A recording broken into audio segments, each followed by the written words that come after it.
But we'll just start with a broad timeline. The Russian invasion happened about 3 years ago in February, and it was a pretty great surprise.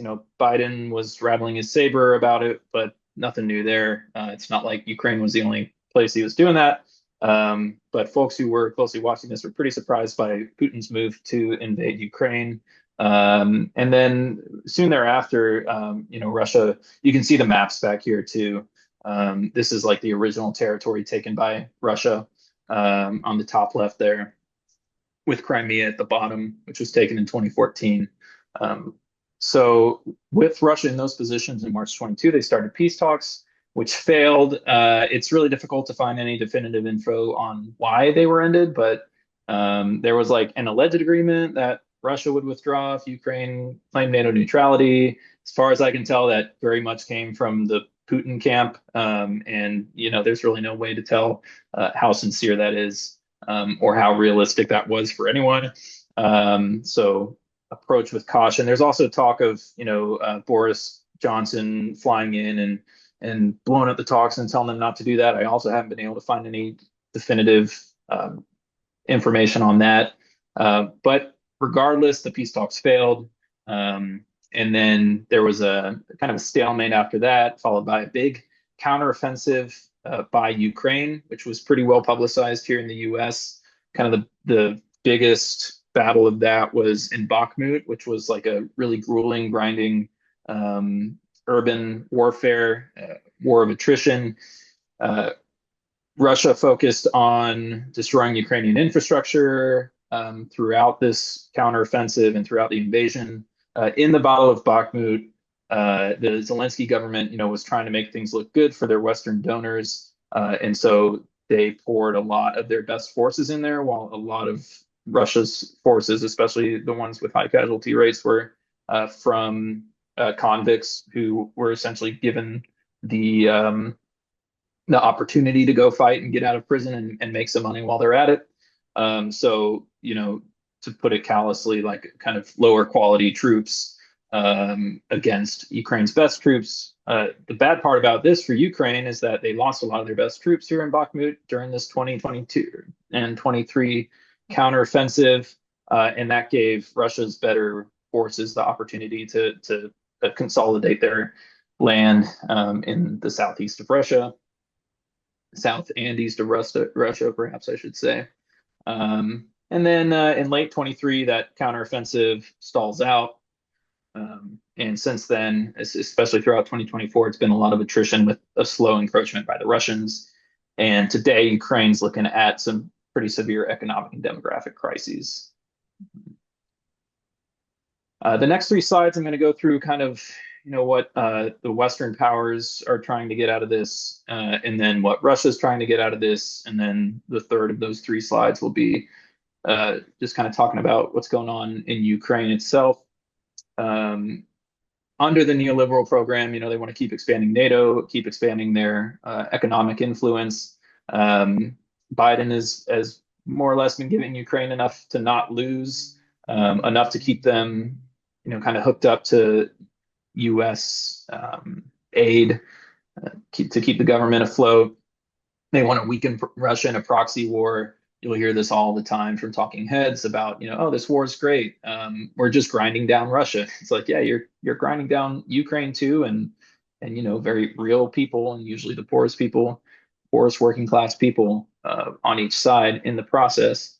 Of course, it's a defense industry money dump. That's always a good reason to go to war over here in the U.S. And like I kind of briefly mentioned before, there's a lot of U.S. multinational investment.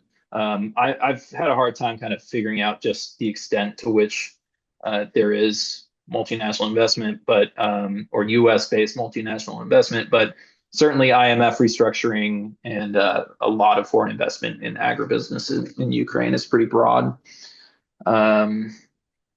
Yeah, Biden strung along Ukraine with military aid while deepening the quagmire and annihilating the Ukrainian population.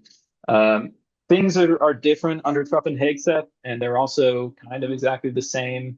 Hegseth came in like right before, maybe a few days before I first did this presentation, maybe 4 weeks ago, and basically gave these requirements which have not really played out as he stated. But Hegseth, of course, being the Secretary of Defense. But he said the war must end. Ukraine will have to repay the U.S. For all the aid that we've given them with shares of Ukrainian minerals, no security guarantees for whatever ceasefire they come to terms with. And then they really want to prioritize reopening markets with Russia and turning more towards a military buildup in the Pacific. So moving on to Russian ambitions, I think kind of plain and simple, let's control the Donbas region. You can see, I'll get into it a little bit. This is a little bit of a deceiving map on the top right, but in the bottom right, you can see the location of coal reserves in eastern Ukraine. The Donbas region is the locus of heavy industry like coal mining and metallurgy. They have large coal, natural gas, and lithium reserves in the east of Ukraine, and it accounted for 30% of Ukrainian exports prior to 14. Those two states, those two most pink states in the top right there. There are a couple cover stories here for from the Putin camp, basically talking about pro-Russian sentiment. You can see in the top right map that there's pretty high pro-Russian sentiment in the Donbas region, those two eastern oblasts, and it's pretty evident that's not the case.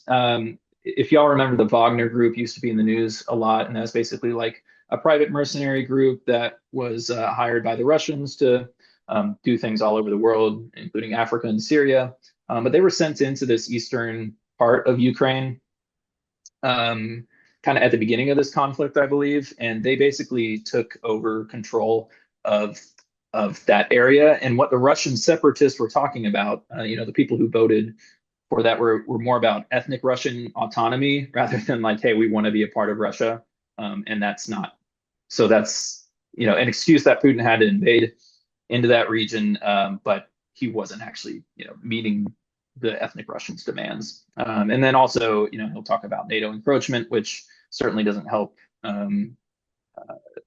wind down tensions in that region. But again, I think that this is very basically a land grab and a resource grab from Russia. Let's see here. And then talking about Ukrainian agency, right? We want to focus on the Ukrainian working class, and they had a high support for the war at the outset. And, I think many view it to this day as a war of liberation, which we should give credence to. If you look in these maps to the top right, you'll see that there was a whole lot of support for the war at the beginning of the war in 2022. The minimum support in any state, including the eastern regions, oblasts, they're called not state, but was 61%. And now, or in 2024, the maximum was 43%, even in the western, more metropolitan areas. So quite a huge difference. A lot of the enthusiasm is waned after the failed counteroffensive in 2023. There are myriad interests in Ukraine. Folks want to stop being sent to the front lines, stop being in a war economy, move on with their lives. Normal is in quotes because, of course, they're also under economic imperialism and live under a very corrupt government. That government's also seeking for self-preservation. Everyone wants independence from Russia, right? They don't want to be imperialized and under their boot. And then I bring up right-wing ethno-nationalism. Jason brought up a good point. I didn't want to make this too prominent because it's another reason that Putin gives for invading Ukraine. Denazification is the language that Russia uses. And the kind of most enthusiastic people, the Azov Battalion specifically, they started out as unofficial militias, and they're kind of right-wing neo-Nazi associated, if not vocally neo-Nazi. But Putin honestly couldn't give a shit about denazification. And it's such a small percentage of the Ukrainian population. They just happen to be kind of some of the more visible folks, certainly not within US media, but around the world, just because they've been kind of the most enthusiastic fighters. Again, not worth giving credence to Putin's claim that that's the reason why they went in. I've also heard the government's attitude, the Ukrainian government's attitude before the war stated is, you don't owe us anything and we don't owe you anything. So that obviously makes it really hard to convince citizens to give their lives for this particular government. One other thing I want to bring up is in the bottom right, you'll see a Gallup poll. It says Ukrainians who want negotiated peace are open to territorial concessions. So this is, already preconditioned by the question of, do you think Ukraine should accept a peace deal, should seek to negotiate an ending to the war as soon as possible? So it's not necessarily a majority of the whole population, but you can see people agree more and more to territorial concessions to end the war. We'll then go into the military report, demographic report, and economic report. These top two statistics here, do not quote me on this. This is like a broad ballpark. It's really, it's really hard to count casualties and deaths in war period, especially this one. But the thing to note is that we're in a ballpark of about 100K per country. The main difference is Ukraine is about a quarter of Russia's population, and they are also already going through a demographic crisis. Officially, the Ukraine government's desertion count is 80K, which is also huge. So desertions are very big. There's pretty severe corruption in the Ukrainian military, ranging from bribery to avoid front lines. The wealthy are able to leave the country, and fake medical conditions. And then there's also pocketing of funds by the officers. So just, money that's supposed to go into building defenses, et cetera. The commanders in the field will just take the money and move on with it, or not pay their troops, which is, kind of a tale as old as time when it comes to military endeavors. Russian conscripts are receiving good wages for now. I used to have a note on what exactly that meant, and I seem to have deleted it, but it's like it's well over the average Russian income. So not by a ton, but it's enough to be a real economic incentive for people to go there. They also, like I said before, draw on ex-convicts, to give them a chance to fight in Ukraine and then get out and be out of prison. Of course, the failed 23 Ukrainian counteroffensive, the importance of that really can't be overemphasized, both for what it means militarily and what it means diplomatically for the Ukrainian government. Russia has advantage and is gaining ground very slowly, and it seems like it's kind of petering out right now within the last few weeks, but still slowly gaining a little bit more territory. You can see in the top right, there's that a little bit of hatch marks that showed how much they've gained in the last few months. And yeah, like I said before, the Ukrainian leadership is compelled to please funders in DC. They get all their aid from Washington, not all of it, obviously, but a lot of their aid from Washington, many billions of dollars. And so a lot of their moves are not necessarily inclined towards military sensibilities. It's more towards, hey, we got to make this look good for all the people out in Washington. That may no longer be the case with the Trump administration, which is not necessarily good news for Ukraine. Bakhmut was a meat grinder used for morale to convince Washington of Ukraine's viability, but ended up costing them quite dearly. So, and demographically, this along with the economy is a pretty big, is a good way to paint the picture of, what sort of dire straits Ukraine is in right now. And this top bullet here is really of this whole presentation really kind of drives the point home the most for me, is that the average Ukrainian frontline soldier is somewhere between 43 and 45 years old, and that is from the U.S. Congressional Research Service. And when you have frontline soldiers who are that age, you're in a less than ideal situation. There's like military pressure to lower the draft age from 25 to 18. That would be extremely dangerous politically for Zelensky to be doing that, and also demographically. I'm going to direct your eyes down to the bottom left there. to see that Ukrainian population graph, and the zero on the y-axis is zero. So this isn't some strange scale thing. But you can see the population's been declining since the early 90s, and then has really fallen off a cliff since 2022, since the beginning of this conflict. And a lot of that is young people moving out. So there's like, no way to reproduce the population when your young folks are either getting killed on the front lines in drone warfare and tank warfare, or they're leaving the country entirely. One of the ways they deal with this demographic issue is bussification, which is just press ganging. They call it bussification. You can see in the bottom right, because they shove them into these minivans. The Ukrainian government, the recruitment agents get $100 per person that they get in there. This is according to the Ukrainian government.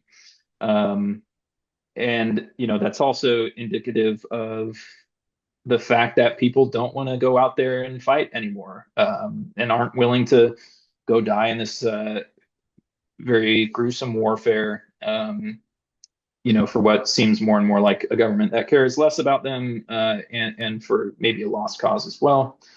One other demographic issue here is that Ukraine is one of the largest remittance economies in the entire world. 7% of their GDP comes from people living outside of the country sending it into Ukraine. So just also speaks to the dearth of working age people.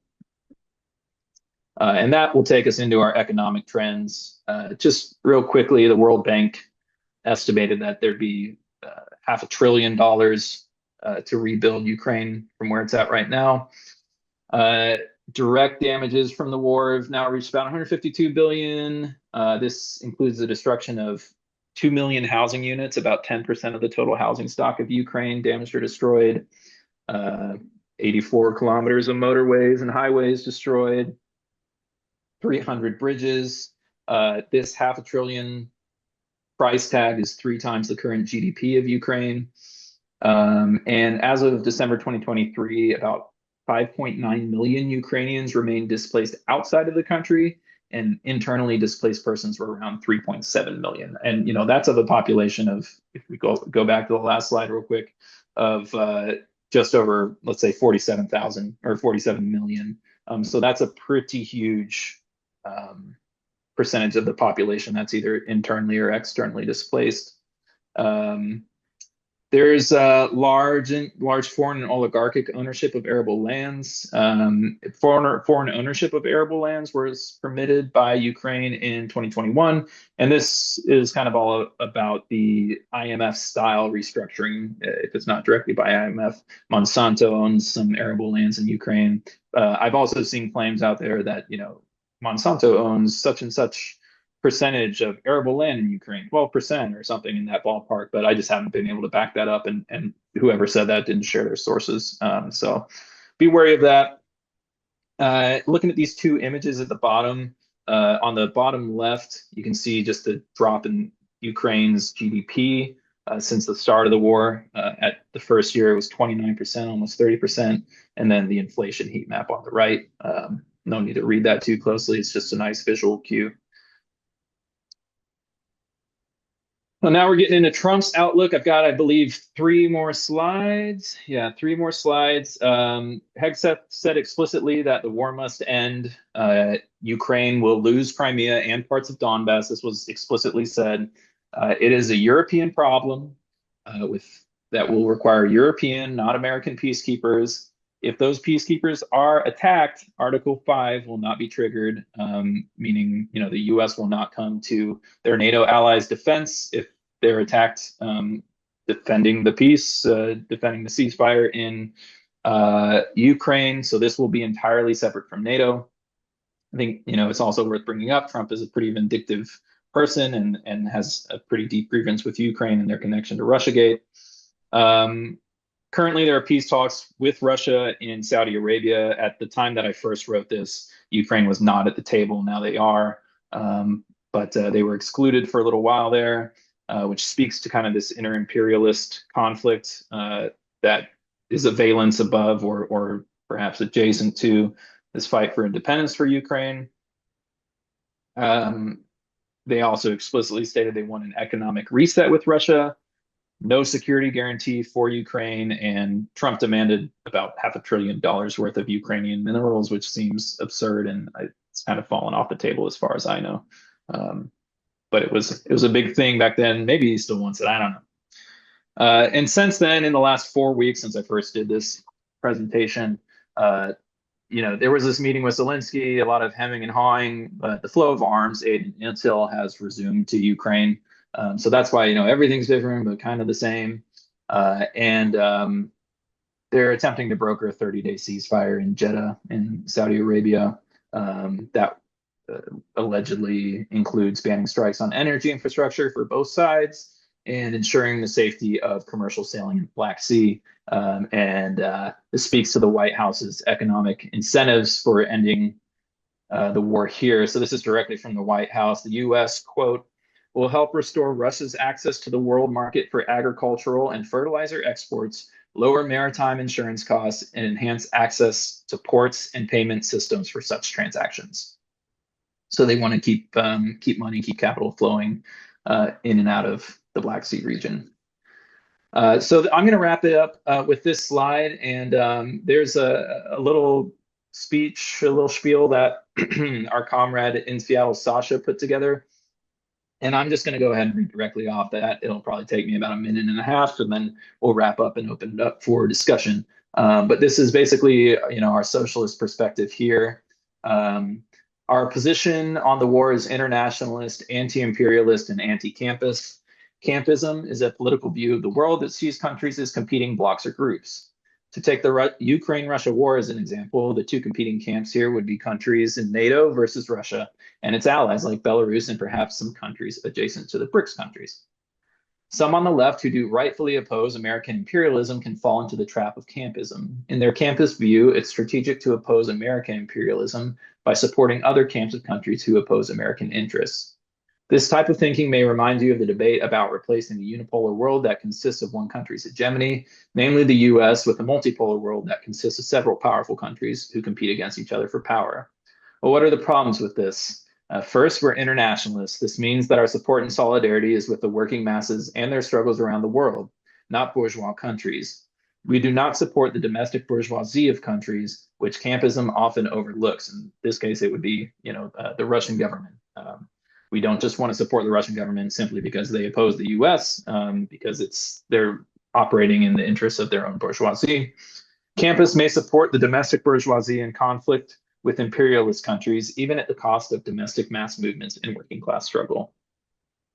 The other problem with this way of being anti-imperialist is that the campus view overlooks the imperialist actions of other countries. While some countries may not be imperialist to the degree that the U.S. is, these other countries can and do inflict imperialism on their regional neighbors, like how Russia acts towards its neighbors economically and militarily, and now this war with Ukraine.